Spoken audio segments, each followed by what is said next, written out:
Halo, selamat siang teman-teman. Terima kasih sudah kembali di YouTube channel saya. Semoga teman-teman semua tetap di rumah dan jaga kesehatan. Di video kali ini saya akan membahas berkaitan dengan materi kimia medisinal.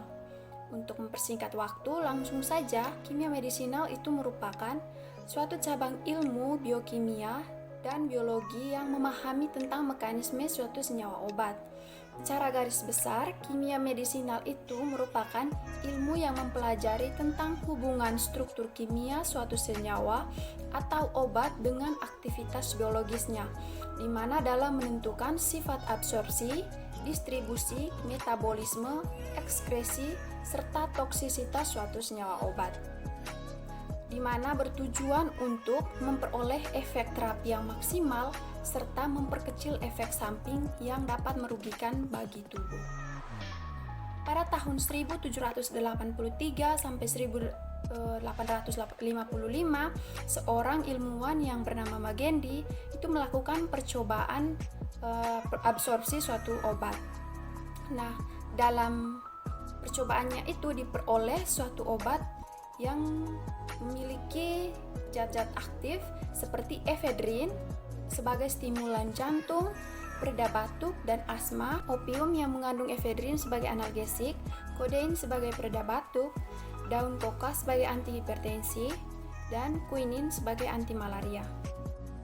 Reseptor adalah makromolekul atau enzim yang dapat berinteraksi dengan obat sehingga dapat menimbulkan suatu efek. Obat-obatan yang berinteraksi dengan reseptor fisiologis dan melakukan regulator seperti sinyal endogen dan bersifat reversibel disebut antagonis. Sedangkan obat-obatan yang bekerja dengan berikatan dalam reseptor fisiologis tanpa menghasilkan efek regulator serta menghambat kerja agonis disebut antagonis. Misalnya, reseptor adrenoreseptor beta 2 itu memiliki efek relaksasi otot polos. Nah, obat secara agonisnya adalah adrenalin dan salbutamol, sedangkan obat secara antagonisnya adalah propanolol. Pada sediaan farmasi, tentunya ada pengaruh sifat fisika kimia. Nah, pengaruh sifat fisika kimia di sini berperan penting dalam menentukan metode yang tepat dalam formulasi sediaan obat sehingga didapatkan sediaan yang efektif, stabil, dan aman. Selain itu, berperan penting dalam pengangkutan obat untuk mencapai reseptor melalui proses absorpsi dan distribusi sehingga kadar obat pada waktu tertentu mencapai reseptor yang cukup besar. Selanjutnya, interaksi obat. Interaksi obat adalah efek suatu obat akibat reaksi obat dengan obat yang lain ataupun makanan yang diberikan secara bersamaan atau secara terpisah sehingga menimbulkan efektivitas atau toksisitas obat yang dapat berubah. Kemudian, interaksi farmakokinetik itu meliputi ATME, di mana absorpsi, distribusi, metabolisme, dan ekskresi yang dapat menurunkan atau meningkatkan kadar plasma obat. Sedangkan interaksi farmakodinamik itu adalah obat yang bekerja pada reseptor, sistem fisiologis obat yang sama, sehingga terjadi efek yang adiktif, sinergis, ataupun antagonis tanpa adanya perubahan kadar plasma obat di dalam darah. Selanjutnya, faktor-faktor yang mempengaruhi respon obat yang bervariasi terhadap pasien. Nah, faktor-faktornya meliputi faktor usia, faktor ukuran tubuh, faktor resistensi dan toleransi, kemudian faktor kondisi psikologis, dan faktor kepatuhan serta cara penyimpanan obat. Nah, berkaitan dengan faktor ukuran tubuh ini, di mana jika ukuran tubuh lebih besar dari dosis standar dapat menimbulkan efek yang berbeda.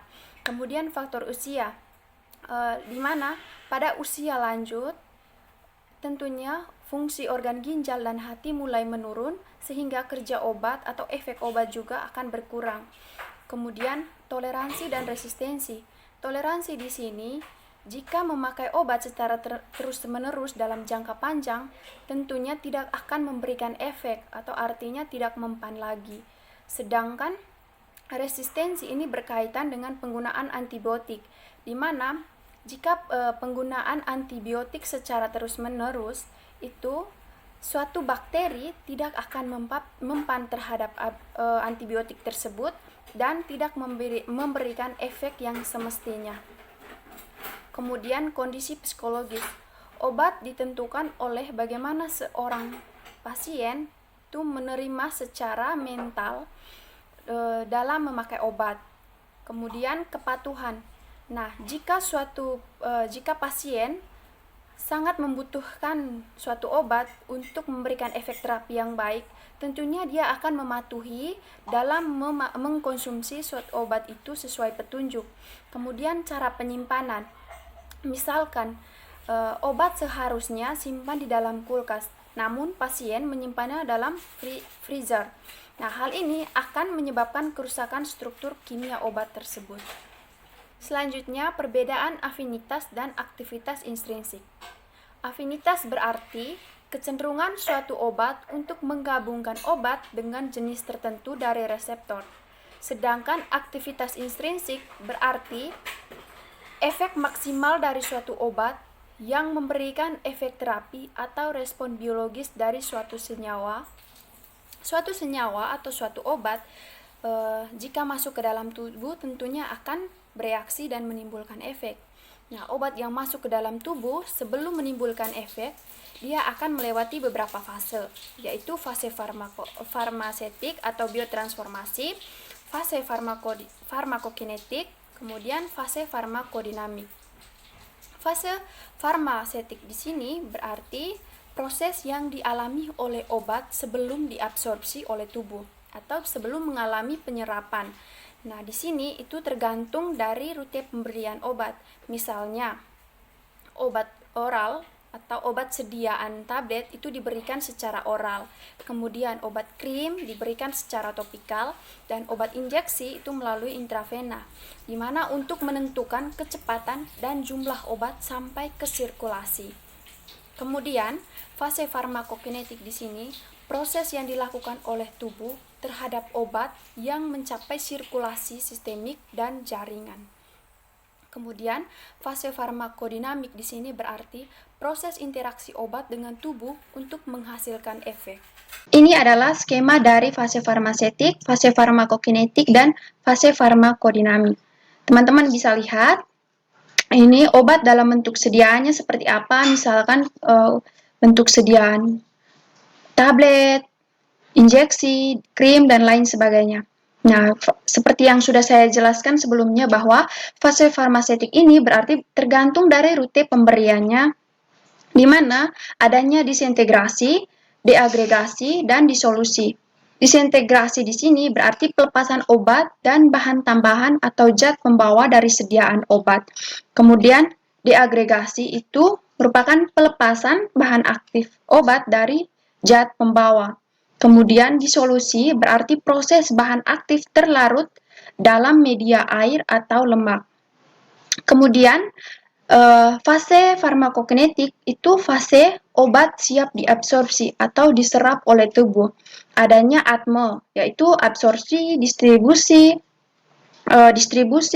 metabolisme atau biotransformasi, dan ekskresi. Absorpsi di sini berarti penyerapan obat di dalam tubuh, distribusi di sini berarti perjalanan obat di dalam tubuh, kemudian metabolisme di sini berarti proses metabolisme obat di dalam tubuh sehingga akan menghasilkan ekskresi, yang mana ekskresi di sini berarti proses pengeluaran. Kemudian fase farmakodinamik di mana obat siap untuk beraksi. Di sini obat akan mengalami interaksi dengan reseptor sehingga akan menghasilkan efek terapi yang sesuai diinginkan.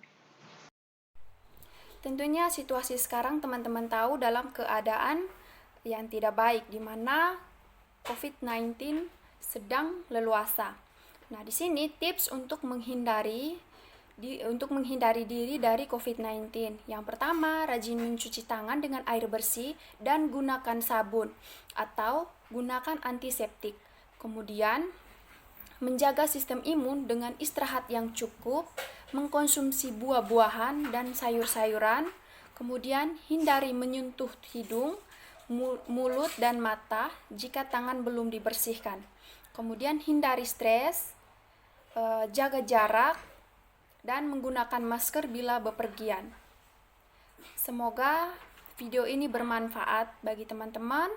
Mohon maaf jika ada salah kata dan kurang jelas. Sekian dan terima kasih. Shalom.